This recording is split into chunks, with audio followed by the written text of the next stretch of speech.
সন্দেশখালিতে তো বাঁচানোর চেষ্টা করেছিলেন মমতা, পেরেছিলেন কি?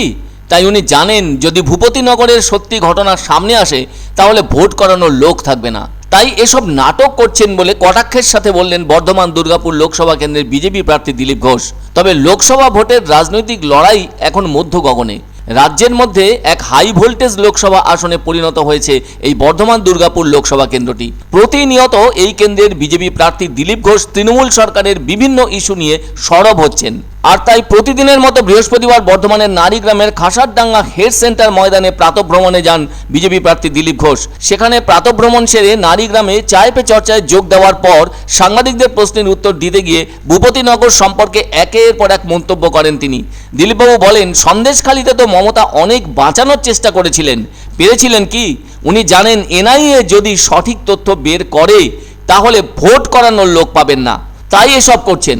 সাংবাদিকদের প্রশ্নে দিলীপ ঘোষ আরও বলেন, অভিষেক বন্দ্যোপাধ্যায়ের বিরুদ্ধে গেলেই মনে হয় নির্বাচন কমিশন, ইডি, সিবিআই সব কিছু ব্যবহার করা হচ্ছে, আর ওনাদের পক্ষে থাকলেই সব কিছু ঠিক।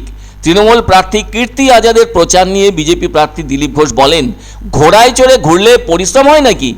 আমি তো হেঁটে ঘুরি, উনি হাঁটতে পারেন না তাই ঘোড়ায় উঠেছেন।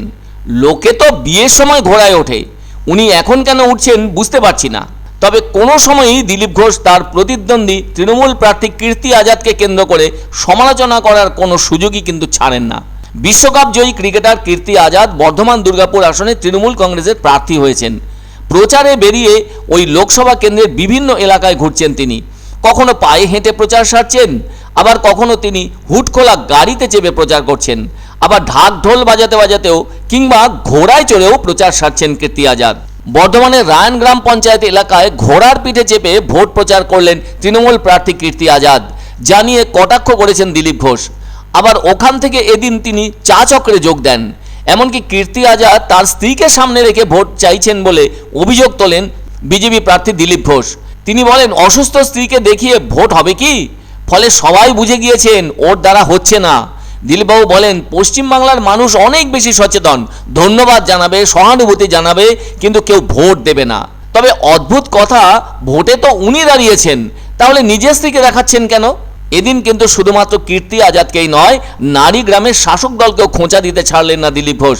শাসক দলের পক্ষ থেকে বারবার বিজেপির বিরুদ্ধে অভিযোগ তুলে বলা হয়েছে তারা ইডি, সিবিআই ও নির্বাচন কমিশনকে ব্যবহার করছে।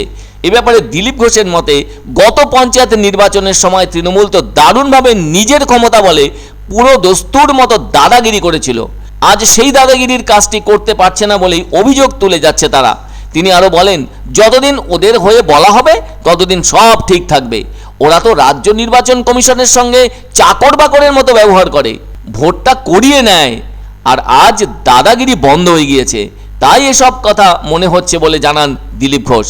এরপর তিনি বলেন, ভোটের দাওয়াই যে খাবে সেই বুঝবে। ঘোড়ায় করে ঘুরলে পরিশ্রম হয় নাকি? আমি তো হেঁটে ঘুরি, উনি হাঁটতে পারছেন তাই ঘোড়ায় উঠেছেন।